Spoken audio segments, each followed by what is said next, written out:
Hi,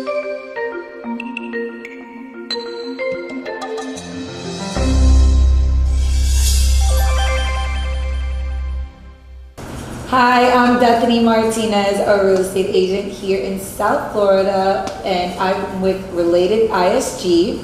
I am also on the YPM Leadership Council for the Miami Association of Realtors, and today I'm with a friend, also a fellow realtor in the industry, and she's also a YPM member as well.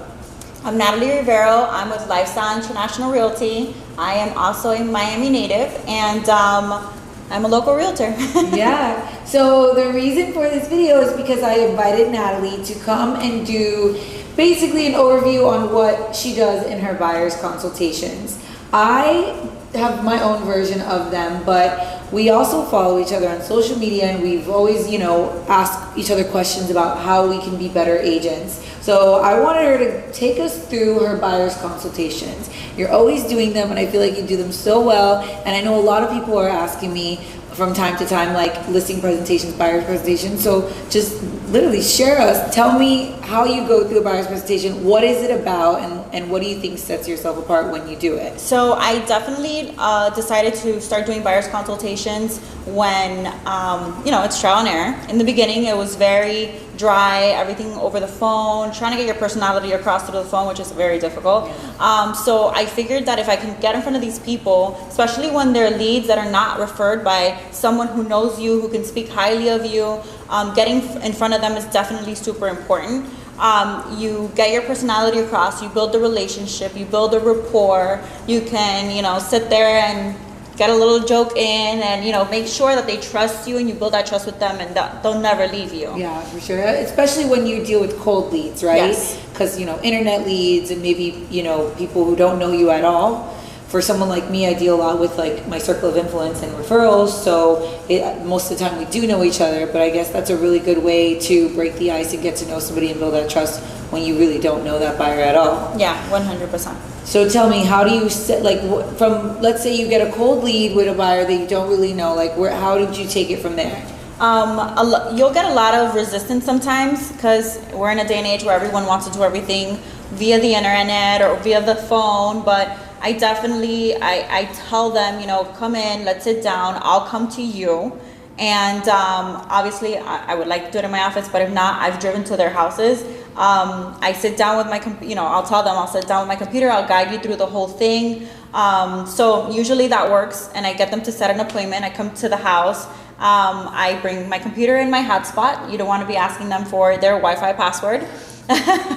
So I sit down with them. Be prepared. Be prepared. I sit down with them and I let them know right off the bat the importance of the pre-approval. At this point, I'll already know whether they've spoken to a lender or not. So I'll sit down, I'll explain to them, look, your first step is getting pre-approved. Sometimes you get a lot of them that want to start going out to see properties without a pre-approval letter. A lot of times I'll tell them, listen, their listing agents won't even show if you're not pre-approved. Yeah, so one of the reasons why it's important to get a pre-approval letter. Right. One, listing agents don't want to waste their time. Absolutely. Two, you want to make sure that they're financially fit to even do that. Right. A lot of times they say they are, and they say that they have the money, but we're not, that's not our profession. We pass that down to someone who can do a thorough investigation. Right. I explain to them that it's like going shopping without knowing how much money is in your bank account. Yeah. You can't do that. It's not feasible. Put it You on the shouldn't credit card. anyway.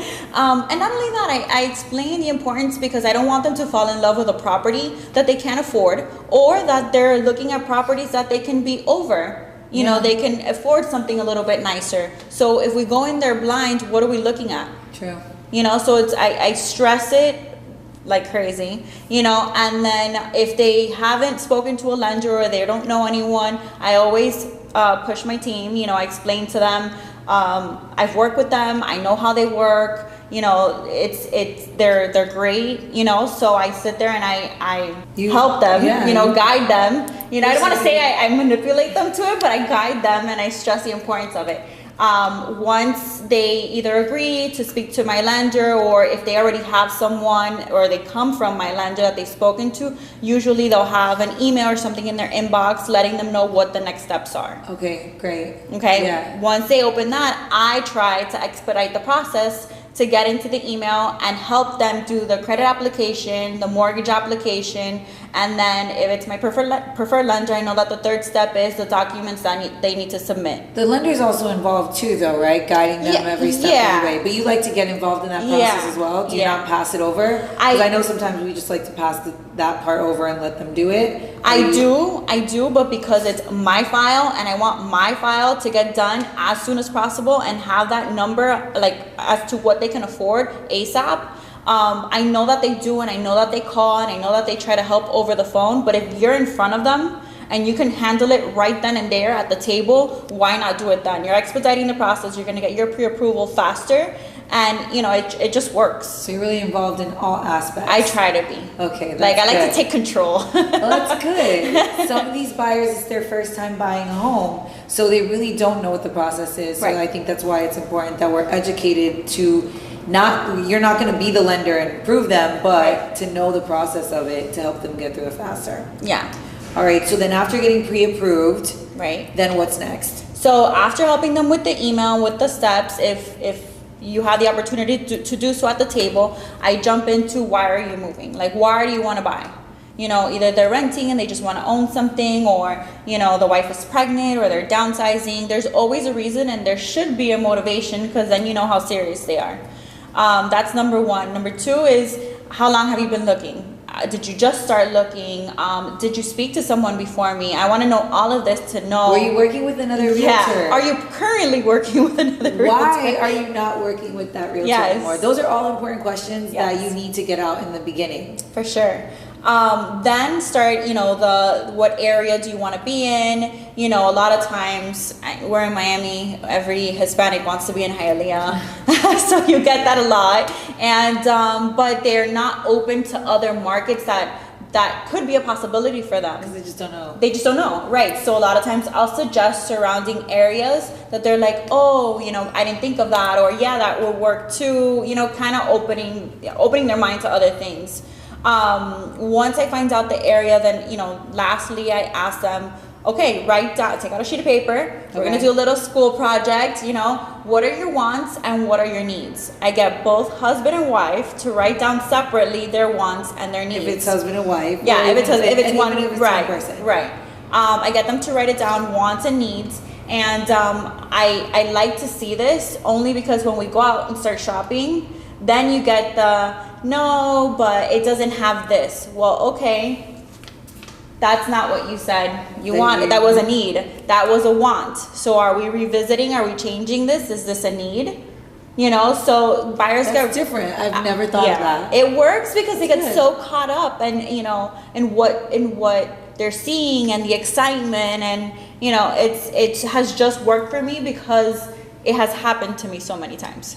That's it. So you use from your experience the things that have happened to you, you can tweak it along the way and make the next buyer better. Yeah, I've learned to do it that way only because, you know, you don't want to be the realtor that's not giving the good service, the great service. What separates us is our service. You know, so you want to be one of the ones that they're, you know, everyone's saying, you know, well, she was amazing. She did this for me. She did that for me. You know, she went above and beyond. That's so good. I'm going to write that down. The wants and needs. That's really, really good. So, okay, so then after that, wants and needs, and then at that point, we're coming towards like the getting ready to search. Right. So I like to show them what's currently on the market as far as what they're telling me that they have or what they want.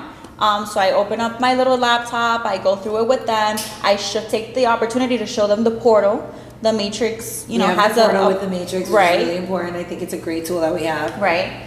So I go through that with them. I show them that you press a little heart, shows me you love it. You know, you can trash it, you can organize it. I love that part. Oh, it's the best. Because through the portal, they're able to get these notifications when a property hits the market right away. And then they see it, we see it. and then they can either favorite it or trash it. Right. And that way, like if they're in bed laying down together at night and they're looking through properties, they're able to just favorite the ones that they like, and we can see it on our end. So when we wake up in the morning, we're like, oh, they were looking through their portal, look, these are the properties that they like, and then we can start like, you know, organizing it and searching it. That's like one of the best tools. I love it. I use it all the time. Right. I love it. I also like to put them on the automated system. You know, it lets them know that I'm working for them all the time. Plus, I mean, it's a competitive market. Like, we're not going to be on the MLS every day looking at what's hitting the market. So you're able to set up the automated search where you, as soon as a property in their criteria hits the market, you get a notification, they get a notification, and that way you're not wasting a minute. Because when a good property hits the market, it flies. So we got to be a step ahead and use all these little tools that our board gives us through the MLS and the things that we're learning to, you know, to make sure that we're a step ahead. Right. And I try to explain that to them. You know, you will be on the automated system. The moment a property hits the market, you will have it in your inbox. And I tell them, you know, this is just so that we don't skip a step. You know, you have everything. But I also let them know that with the automated, you can't filter as much. So for example, if you were to tell me, look, Natalie, I don't want a property that needs work. I need one that's just turnkey. I kind of have to see the pictures. Yeah. So you will have them in your portal where you have to sort through when it comes to those. Fine. But yeah, right. I've never gotten any resistance for that, so that's fine. That's so good. So then after that, basically, we're now here at the search. We're looking for properties. What else do buyers need to be aware of, or maybe agents when dealing with this? So I let the client know that every realtor has access to the same properties. We all see them on the MLS. We all see them on the MLS. We're all going to see the same thing. There's no, you know, difference one from the other. I also tell them there's a common misconception that the client thinks that if you go straight to the listing agent, that they're going to give you a better deal. I'm like, our duty to our license is to make sure that all of the offers get presented to the seller. So if you have a great offer, great, but that doesn't mean that because you went through the listing agent that your offer is going to get pushed. Yeah. And then I kind of use the whole, like, you know, if you go to court, do you want an attorney who's representing both sides to represent you? Absolutely not. You want your own representation. Yeah, absolutely. So I use that all the time. I think sometimes buyers think that they'll save money by going directly to the listing agent. But what they may not understand is that the listing agent has a duty to protect and act on behalf of the seller, not you. Right. So at the end of the day, they already have a listing agreement in place with the seller, and they're going to do what's right for the seller. And if you don't have anybody representing you, you don't have anyone looking out for your better half. And chances are there's a commission that's due to be split two ways, right, for the listing agent and the buyer's agent. And by cutting out, let's say, the buyer's agent, we're just giving both sides of the commission to the listing side. There really is no guarantee that they're going to give you a better deal, and then you're not even getting protected. So I feel like maybe if we explain that in the beginning of a buyer's consultation, like thoroughly explaining it to them, that you'll understand it's not good to skip out that process. Let us do our job. Everybody, and that's why we're here, buyer's agent, seller's agent, and that's why the commission is the way that it is. And the commission is negotiated way before the property even gets on the market. Yep. You know, and a lot of the time we're just giving it away to both sides of the commission to the selling listing agent without really even thinking about it. You know? Absolutely. I also make sure the client knows that any properties that they see on the internet, that they get sent to me. Really important. Telling them whatever you find on Zillow, whatever you find on Redfin, whatever you're looking for, just send it to me. All the time. Don't call the agent that's on there. You're gonna cut me out of the deal because they don't know how we work. A lot of them don't even know we get paid off a commission. Yeah. Which is really unfortunate. That's why that communication has to be so clear. Right. Or even when dealing with pre-construction. Yeah. Right. A lot of the time, I'll be looking with a client will be looking at one totally different market, and then they'll go and see a pre-construction on their own. I always try to tell them, listen, even when it's a pre-construction site, call me. We'll schedule it. We'll go together. Because once you register, once your buyer's registered directly with the pre-construction site, that's it. You're done. You know, now you have to hope and pray that they're not going to buy that property because you're not going to get paid for it. Absolutely. So all of those details, letting them know how serious this really is, that we're willing to work on their behalf. And I think like following up and being responsive, building that trust. Even same thing goes with letting them know if they show up to an open house. Yeah. I tell them to sign in my name. Sign in my name and my information. That's and they smart. have That's really smart. They And need then the you give buyer's them your consultation with my cards? cards. That's so good. Yeah. So that there's no misunderstandings. That's they belong to me. So I recently took a buyer's designation at the Realtors Association, which I think is amazing. So if anybody started just getting into the industry and just dealing with buyers, or maybe you've never even dealt with a buyer, try to take this course. It's so good, and I wish I would have took it in the beginning of my career, and it gives us so many tips on how to deal with buyers. It actually talked about creating a little package that you can put together to deliver to your buyer and insert things like your resume, your credentials, what you've done, and then maybe just like step by steps, like all the steps that you said, Right. putting them down on a sheet of paper so your buyer can actually see it. And then another thing that they discussed was a buyer broker agreement. And I feel like this is a big topic amongst realtors. Do you use one? Do you not? Do you even know what that is? I didn't know what that was in the beginning. Right? I didn't either until I heard horror stories of other agents who have gotten screwed over or cut out of commissions because they had no agreement in place, and a client just simply decided to go behind their back or use someone else, which is what can you do at that point? You know, this is like a trust relationship. So the buyer broker agreement actually has your client commit to you. You sign this agreement saying that we're gonna work together for this amount of time, and my time is a value. And if you decide to go around me or without me, I'm gonna be due a commission, however it gets paid. So do you see yourself using one, or have you? I've never used one, but I definitely think that at some point I need to start. Only because I feel that my service has gotten better from when I first started. I always felt that you shouldn't be forced to use me if I'm providing bad service, and that's why I never did one. But then obviously then you have the horror stories of someone who's really pouring their heart and soul into this client, and the client just leaves them for no reason, or just decided they didn't know any better. I mean, but that's the whole point of the consultation, to really, at that point when you've discussed everything with them, what can they say? Right. And if you're willing to do everything for your client, maybe they should understand that signing this is only for the best interest of both of you. Because by signing this agreement, I'm committed to working with you and you're committed to working with me. So let's hold each other accountable this year to make sure that we get buyers broker agreements signed. We're gonna do it. And we encourage everybody else too, if you don't know what that is, look it up. It's in Form Simplicity. It's a document that's standard and everybody uses it. But if you're starting off your career and haven't even looked at one, try. Don't wait till you're 5 years into someone leaves you. Or till someone leaves you for you to decide to do it. So I'm going to start implementing them. And I'm also working on creating a buyer's consultation packet that I can deliver. That's something that's, because every buyer, they're not always going to be the same, but they all need to know pretty much the same basic information. Yeah, and I like to tell my clients, my job is to make sure that you know everything beforehand, before it happens. So if we can provide that in a packet, then it's really, you're showing them and teaching them beforehand. Yeah, absolutely. So are there any maybe tricks or secrets or something that you can give us that you think you do that maybe no one else does, or maybe something just sets you apart? I really feel that I make myself relatable to the client. I make myself accessible to the client all the time. Like I tell my clients, I do this around the clock, 24 hours a day, 7 days a week. Sometimes they'll call me at 11 o'clock at night. and then it's, yeah. Okay. And then it's my fault because I said that and they took it literal.